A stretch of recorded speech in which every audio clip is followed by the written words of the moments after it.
কতদিন দেখিনি কৃষ্ণচূড়ার প্রান্তে ভোরে সূর্যোদয়, সোনালি আভা ছড়িয়ে যেত চারপাশে। সে আলো কোথায় গিয়ে মিলিয়ে যেত কে জানে। কেউ কি স্নান করতো সে আভায়, আমার জানা নেই। আমি শুধু বরণ করেছি বারবার, হৃদয়ের গভীর ঢেলে নিয়েছি তার আলো।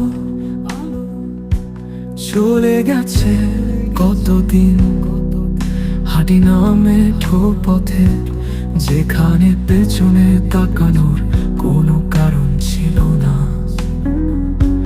রোদ ঝলমলে দুপুরে, লাল কালো প্রজাপতি ঘড়ি উড়ে বেড়াতো ফুলে ফুলে। এলো মেলো আবার হারিয়ে যেত